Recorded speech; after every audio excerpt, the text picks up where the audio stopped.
오늘의 기도, 오늘의 제목을 저희 주보에는 준비된 그리스도인 조금은 돌려서 그러나 직설법으로 마지막을 준비하라.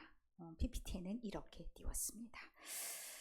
오늘 25장의 1절부터 13절의 말씀을 사실은 모르는 분이 거의 없을 정도로 다 알고 있는, 우리가 교회 다닌 짬밥이 좀 길지 않습니까? 그러니 이 말씀을 딱 듣고서 무슨 말인지 다 안다 라고 생각할 수 있기도 합니다. 천국을 비유하면서 등을 들고 신랑을 맞으러 나간 10처녀의 비유를 했습니다. 이 비유의 구체적인 내용들은 좀 이따가 보기로 하고요. 이 내용이 이제 그렇게 시작이 되면서 10처녀가 5은 영리하고 지혜로웠는데 5은 그렇지 못했다. 그 기준이 뭐냐? 등은 가지고 있었으나 기름이 있는 사람은 지혜롭고, 등은 있으나 기름이 없는 사람은 멍충이 어리석은 사람이다. 이렇게 두 부류로 다섯 나누어져 있습니다. 그리고 밤중에 기다리고 기다렸던 신랑이 도착했다. 사건이 발생을 했습니다. 신랑이 밤중에 왔다는 것이 사건이면 예상치 못한 시간에 이 신랑이 당도했던 거고, 그 당도한 이후에 일이 벌어집니다. 누가 문제가 생겼겠습니까? 기름이 없는 사람이 문제가 생겼겠죠. 그런데 예정되어 있던 그 시간에 왔으면 사실은 이렇게까지 문제가 되지는 않았을 수 있습니다. 이 상황을 어떻게 받아들이고 이해해야 될까? 이것이 가장 중요한 이야기입니다. 그런데 이 말 상황의 끝이 어떻게 나오냐면, 모두 다 준비해서 하지 못한 상황에 나눠달라라는 문제가 또 한 가지가 더 첨가가 됩니다. 그러니 사람들이 나빴어요. 좀 나눠주면 될 것 같은데 나눠줄 수 없어 라고 하면서 이야기가 종결될 것 같은 그런 상황이 되죠. 그 상황이 어떻게 끝나냐? 자기들이 갔나 봐요. 물건을 사러 갔겠죠. 갔을 수도 있고 아닐 수도 있는데 어쨌든 그 신랑이 딱 오는 시간과 마주하게 됩니다. 그러면 누구는 선택을 받고 누구는 선택을 받지 못할지 우리가 너무나 잘 알 수 있는 그런 상황이 되는 겁니다. 좀 용서해도 될 것 같은 우리 상황엔 그렇죠. 우리가 생각할 땐 잔치면 조금 마음을 열고 받아들일 수 있다 생각하는데, 이건 비유라는 것을 염두에 두어야 됩니다. 무엇을 생각해야 되는 비유일지를 우리가 한번 곰곰이 머리를 써가면서 이해해야 될 것 같습니다. 그리고 마지막에 한 번 더 던져주는 말씀이 있습니다. 준비하라는 겁니다. 깨어있으라. 깨어있으라. 너희는 그날과 그때를 알지 못한다 라고 말씀하십니다. 그러면 이것은 준비를 해야 되는데, 마지막을 준비하는 사람의 삶은 어떠해야 되는지, 우리에게 마지막을 준비하라는 말이구나 라고 우리는 이해해야 된다라는 말씀을 간단하게 내용을 요약해서 이제 알려드렸습니다. 내용은 이제 알겠죠. 어떤 말인지 다 이해를 할 수 있습니다. 이미 알아왔던. 그러나 한번 더 깊게 한 단계 더 들어가면, 왜 굳이 성경에 보면 참 결혼, 혼인잔치 많이 나옵니다. 이것을 이해해야 우리가 예수님과 우리와의 관계가 왜 자꾸 결혼이나 혼인잔치에 비유되는지를 알 수가 있습니다. 이것은 유대인의 결혼에 대한 이해가 좀 필요합니다.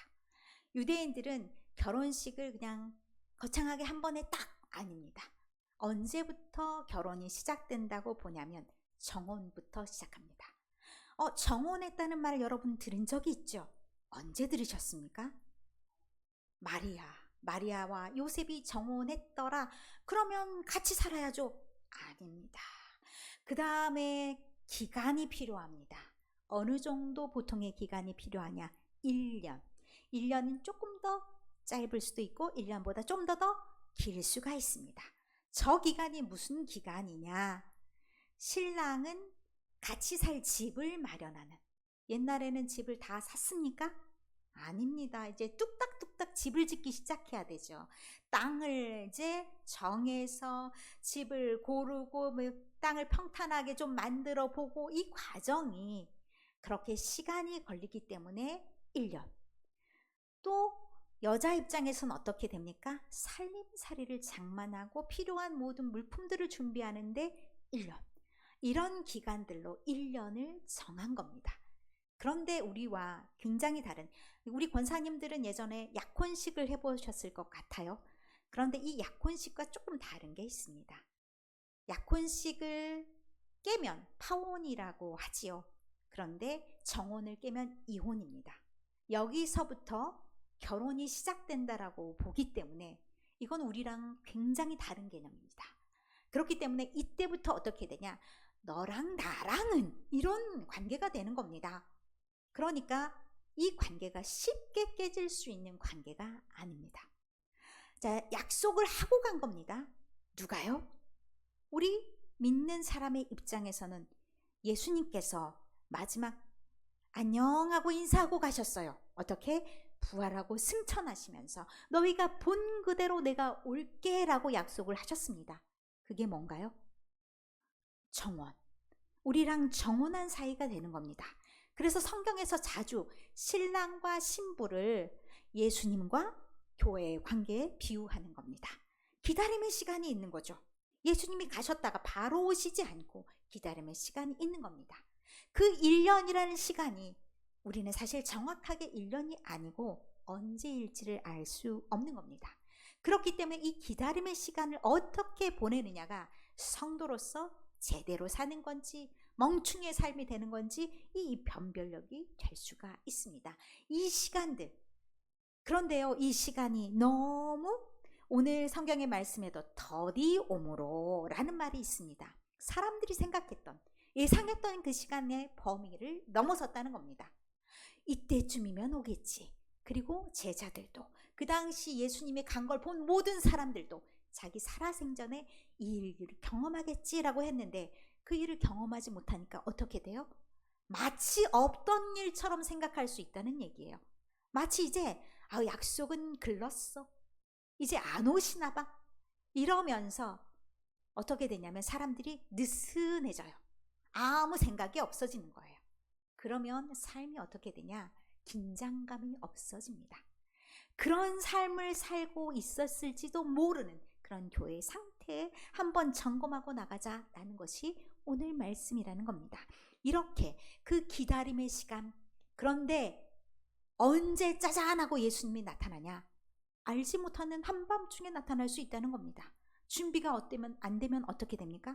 갑자기 허둥지둥 당황하면서 어찌할 바를 알지 못하는 그런 상황이 된다는 것을 오늘 말씀을 통해서 얘기해 주시는 겁니다. 그러면서 1절을 우리가 시작하는 것을 한번 봐보면 그때라고 얘기합니다. 그때 하면서 천국에 대한 비유가 시작이 되는데 그때가 언제인지 알 수 없다는 말이 24장의 말씀에 보면 군데군데 계속해서 나옵니다. 44절에도 50절에도 나오는데 예견되고 언제 딱 도장 꽝꽝꽝 찍어서 이때 만나자 했으면 참 좋겠는데 그렇게 되지 않았다는 겁니다.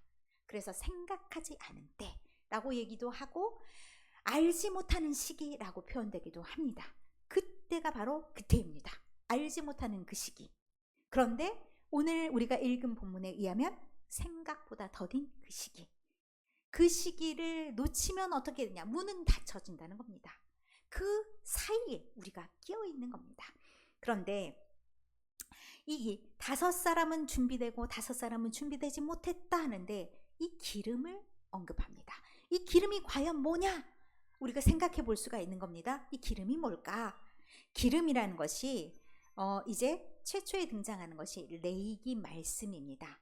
기름이 레위기 등장합니다. 자, 레위기 말씀은 24장 2절 3절에 등장을 하는데 기름의 목적은 불을 켜놓기 위해서 이 불은 꺼지면 안 돼서 계속해서 등잔불을 켜둬야 되는데 등잔불을 잘 정리해야 된다라고 얘기합니다.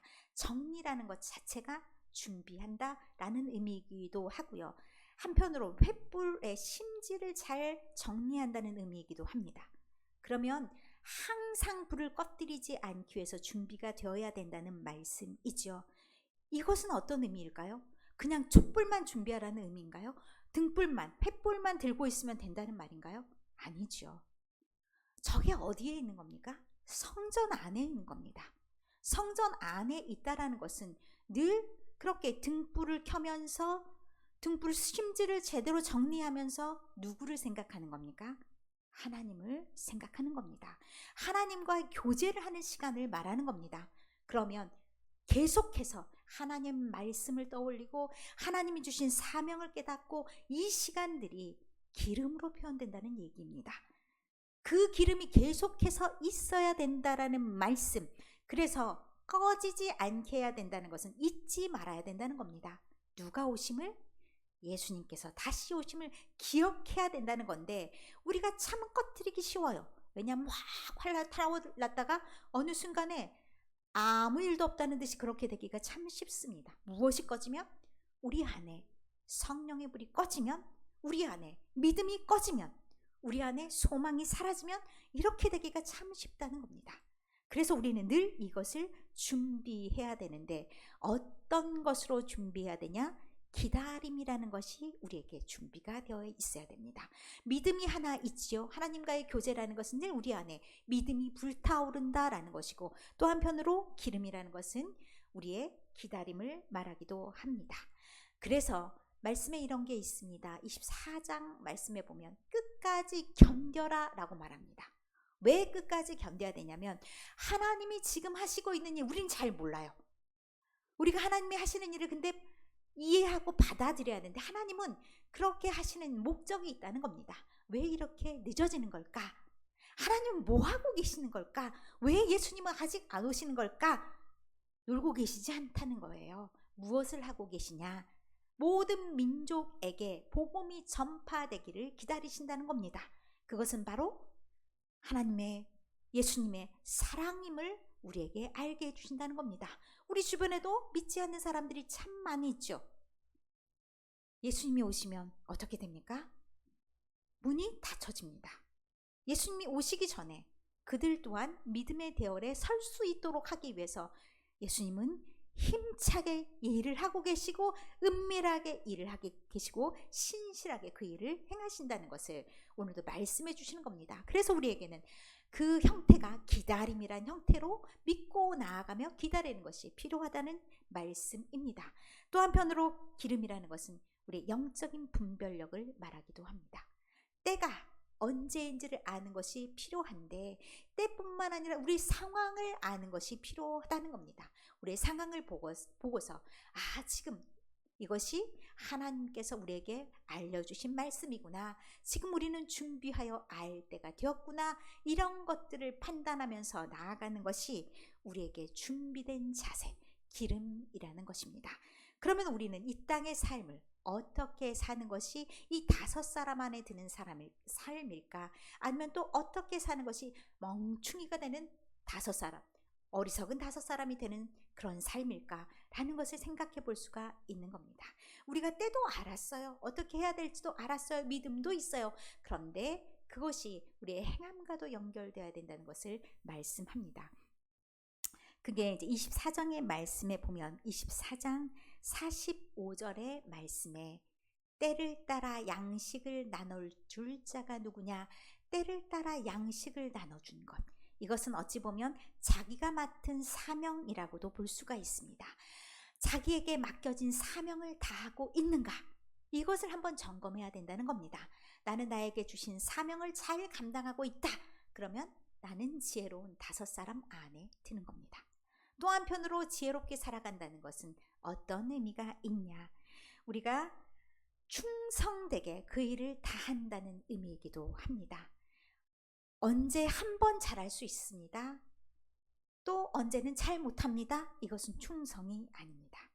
끝까지가 필요합니다. 끝까지 하나님의 신실하심을 닮아서 끝까지 충성을 다하는 것, 나에게 맡겨준 것에 최선을 다하는 것, 이것을 충성이라고 합니다. 끝까지 충성되게 다 행함을 하고 있느냐, 이것도 우리의 지혜를 판가름하게 하는 내용입니다. 또 한편으로 지혜로운 삶이라는 것이 한 가지가 더 있습니다. 마지막 우리가 최후의 심판의 날에 설 때 예수님께서 양과 늑대, 양과 이리를 가늠하는 기준이 뭐냐? 너희의 삶이 어떠했느냐 물어보시면서 너희는 너희 주변에 있는 사람들에게 어떻게 했느냐를 보신다는 겁니다. 그래서 25장 40절의 말씀에 보면 임금이 대답하여 이르되 내가 진실로 너에게 이르노니 너희가 여기 내 형제 중에 지극히 작은 자 하나에게 한 것이 곧 내게 한 것이다 라고 말씀하신다는 거죠. 우리가 우리에게 맺어준 하나님의 자녀들, 또한 우리의 이웃들, 이들에게 나의 행위로 인해서 하나님의 영광을 드러내는지 아니면 그들에게 실족해 하는 것인지, 그것이 지혜로운 삶인가 아닌가의 판가름이라는 겁니다. 우리는 마지막을 생각한다면 늘 이것을 염두에 둬야 된다. 이 세 가지 것을 염두에 둬야 된다는 말씀입니다. 하나님이 맡겨준 사역을 잘 감당하는가, 그것을 끝까지 최선을 다하는가, 그리고 우리는 주어진 사람들에게 예수님께 하듯이 행하고 있는가, 이 세 가지가 지혜로운 삶의 판가름이라는 것이죠. 그러면 어리석은 자의 대표적인 행위가 무엇일까요? 반대 모든 것들을 생각해 보면 되는데 조금 더 우리 리얼한 현실을 24장 48절 49절에 말씀합니다. 이 악한 종의 이야기를 들어서 말씀하시는데 예수님께서 더디 오리라 생각하면서 동료들을 어떻게 대하냐? 때리며 술 친구들과 더불어 먹고 마시게 되면이라고 얘기하는데 내일이 없어요. 오늘만 사는 것처럼 살아요. 이 땅의 삶이 계속될 것처럼 살아요. 그러니 하나님 앞에 설 것을, 하나님의 심판 안에 설 것을 염두에 두지 않는다는 겁니다. 그러면 어떻게 됩니까? 마음대로, 내 마음대로 내가 즐기고 싶은 대로 그렇게 막 살아도 되는 것처럼 산다는 겁니다. 그러면 그 결과는 어떻게 될지 불을 보듯 뻔한 일이 된다는 겁니다. 우리의 삶, 여러분의 삶이 어디까지 지금 왔는지 여러분은 짐작해 보실 수가 있습니까? 우리의 삶이 하나님 앞에 가기에 굉장히 얼마 남지 않은 삶일 수도 있다라고 생각이 듭니다. 개인의 종말이라는 것이 있지요. 예수님이 오시는 세계의 종말도 있고 개인의 종말이라는 것도 있습니다. 그때 우리는 각각 하나님 앞에 서게 됩니다. 그 하나님 앞에 서게 될 때 나는 어디에 소속돼 있을까를 한번 생각해 보셨습니까? 그런데 우리가 준비할 때 한 가지 더 염두에 두었으면 좋겠다라고 생각하는 것이 있습니다. 오늘 9절의 말씀인데요. 8절에 기름을 좀 나눠달라라고 말을 할 때 우리가 쓸 것이 부족할까 한다라고 말씀하고, 나중에도 예수님께서 말씀하시는 것을 보면 예수님이 어떻게 얘기하시냐면 12절에 내가 너희를 알지 못한다라고 얘기합니다. 결국은 관계 문제라는 겁니다. 예수님과 1대1의 관계를 어떻게 맺어 나갔는지에 따라서 우리는 하나님 앞에 서게 된다는 겁니다. 누구에 의해서, 누구 때문에, 누구로 인해, 누구 덕택에 이렇게 우리가 평가되지 않는다는 겁니다. 반대로 말하면 우리가 잘했기 때문에 우리의 가족 누군가가 그들에게 하나님의 심판이 면해지고 또 특혜를 입고 이럴 수도 없다는 얘기입니다. 우리가 잘 알고 있는 에스겔 18장 4절의 말씀을 보겠습니다. 모든 영혼이 다 내게 속했다라고 말씀하십니다. 아버지의 영혼도 아들의 영혼도 하나님께 다 속했습니다. 그런데 그 각각이 하나님 앞에 서게 된다는 것을 말씀합니다. 나로 인해서 그들이 구원받지 않습니다. 그들로 인해서 내가 구원받을 수도 없습니다. 그럼 우리의 삶이 어찌해야 됩니까? 우리는 그들을 위해서 기도하고 그들의 영혼을 구하기 위해서도 노력해야 된다는 말씀입니다. 우리의 삶이 언제까지일지, 우리가 언제 주님을 만날 수 있을지, 그런데 그 순간이 생각보다 빠를 수도 있다는 것을 염두에 둔다면 우리는 미리미리 준비하는 삶을 살아야 된다라고 말할 수가 있습니다. 그러나 아직 우리의 삶이 남아 있습니다. 그것이 우리에게 복이 될 줄 믿습니다. 지난주에도 우리가 예레미야 예가 3장 22절 23절의 말씀을 보았습니다. 이것이 참으로 우리에게 은혜가 될 줄 믿습니다. 내가 아직 살아있다는 것, 우리가 아직 멸망하지 않았다는 것, 그것은 오늘 우리가 해야 될 일을 끝까지 성실하게 해야 된다는 말씀이기도 합니다. 주의 성실하심으로 우리가 살아있고 구원받았듯이 우리의 성실함으로 누구를 살릴 수 있고 하나님의 일을 이뤄갈 수 있다면 그것이 또한 우리의 큰 은혜가 되지 않겠습니까? 마지막 주님의 나팔 소리가 가까워질 날이 다가왔습니다. 그것이 우리의 마지막, 우리의 숨을 거두는 날이 될지, 예수님께서 이 땅에 오시는 날이 될지 우리는 알 수 없습니다. 그러나 그날이 속히 옴을 잊지 마시고, 우리가 너무 때때로는 기다림에 지쳐서 마치 안 올 것처럼, 이 어리석은 5 처녀들이 처음부터 이랬을까요? 저는 그렇지 않다고 생각합니다. 기다렸겠지요. 오시리라 기대하면서 열심히 자신의 할 일들을 다 했겠지요. 그러나 어느 순간 1년이 가고 2년이 가고, 아니야, 안 오셔. 우리가 헛것을 믿었나 봐. 그런데 이미 습관이 됐어. 예배는 드려요. 이미 습관이 됐어. 봉사를 해요. 그러나 우리 안에 뭐가 있냐? 진정한 믿음은 사라지고, 진정한 기다림은 없어지고, 그리고 우리 행할 바도 그냥 거저 건성거성 형식적으로 이렇게 하고 있다면 우리는 진짜 지혜로운 사람은 아닐 수가 있다는 겁니다. 10명의 교회, 10명의 신부 들러리, 그 사람들이 다 같이 구원받지 못했다는 사실을 기억하시기를 바랍니다. 5 사람은 하나님의 잔치에 들어갔고 5 사람은 그 잔치에 문이 닫혀져서 들어갈 수가 없었습니다. 제가 이 말씀을 드리는 이유는 여러분을 협박하기 위해서 하는 말이 전혀 아닙니다. 우리가 이 말씀을 다시 생각해 보면서 최선을 다하되, 언제까지 최선을 다해야 되냐면 마지막까지. 그런데 그 마지막까지 최선을 다하기 위해서는 우리 마음 속에 하나님을 만나고 예수님을 다시 만나는 즐거움이 있어야 된다는 겁니다. 그것이 어떻게 해서 생기는 겁니까? 우리 안에 기름, 우리 안에 예수님과 하나님을 만나는 기쁨이 있어야만 그것이 충족될 수 있다는 겁니다. 이 마음이 언제까지 계속돼야 되냐? 사실은 우리가 요양원에 가서도, 요양원에 가지 않으면 참 좋지요. 그러나 요양원에 가서도 남아 있어야 됩니다. 가능하면 여러분 요양원 가시지 않기 위해서 기도합니다. 그리고 요양원에 혹시 가신 분들, 이미 가신 분들 있잖아요. 그분들을 위해서 기도합니다. 그들의 머릿속에, 가슴 속에 예수님께서 기억되셔서, 예수님이 그들 마음속에 꼭 눌러 계셔서 그들이 예수님이 잊혀져서 기도하는 법도 잊어버리고 아무 소망도 없이 살아가는 그런 사람들 되지 않기 위해서 지금도 눈물로 기도합니다. 마지막까지, 우리가 예수님을 만나는 마지막 그 순간까지 그 기름이 준비된 사람이 되고, 그 열정이, 그 사랑이, 그 믿음이, 그 소망이 그들 안에 있기를 위해서 기도합니다. 그리고 여러분 주변에 있는 가족, 우리의 이웃들, 그들을 위해서도 기도합니다. 그날이 생각보다 가까이 임했을 수도 있습니다.